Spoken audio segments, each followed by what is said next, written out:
একবার নয়, দুইবারও নয়, একই বাড়ি ৭ বার ভেঙে সরিয়ে নিতে হয়েছে অন্য জায়গায়, তবুও হয়নি রক্ষা। প্রতি বর্ষায় একটু একটু করে হারিয়ে যাচ্ছে সবটা, ফলে হাজারো মানুষ আতঙ্ক নিয়ে ঘুমান। সকালে উঠে কি নিজের বসতভিটা খুঁজে পাবেন?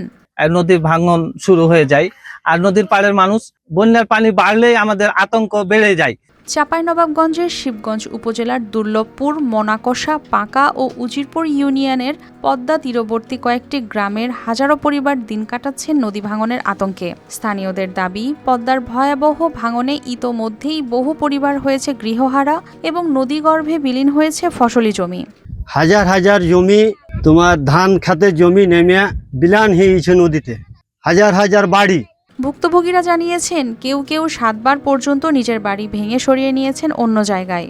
এমনকি রাতে ঘুমাতে গেলেও সকালে ঘরবাড়ি নদীতে তলিয়ে যাওয়ার ভয় তাড়া করে তাদের।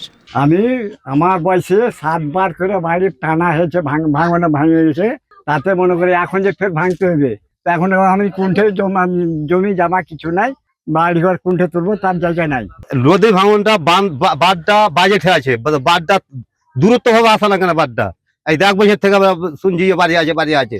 স্থানীয়দের দাবির পরিপ্রেক্ষিতে পানি উন্নয়ন বোর্ড অস্থায়ীভাবে বালুভর্তি জিও ব্যাগ ফেলে নদী ভাঙন ঠেকানোর নিয়েছে উদ্যোগ। তবে ক্ষতিগ্রস্তদের অভিযোগ, বছরের পর বছর স্থায়ী বাঁধ নির্মাণের আশ্বাস মিললেও বাস্তবে নেই কোনো অগ্রগতি। মজবুত একটি বাঁধটি হওয়া দরকার। এই বাঁধটি যত তাড়াতাড়ি সম্ভব হলেই এলাকার মানুষ স্বস্তি পাবে। প্রধানমন্ত্রী মহোদয়ের বিশেষ সহকারী এসেছিলেন, উনি কিছুটা আমাদের আশ্বস্ত করেছেন। উনি বলেছেন কি যে অন্তত জিও ব্যাগ দিয়ে স্থায়ী বাঁধ না হওয়ার পূর্ব মুহূর্ত পর্যন্ত এটি রক্ষা হবে। একদিকে নদী ভাঙন, অন্যদিকে অনিশ্চিত ভবিষ্যৎ। আর কত ঘর ও জমি হারালে পদ্মাপাড়ের মানুষের মিলবে একটি স্থায়ী বাঁধ? News desk, RTV।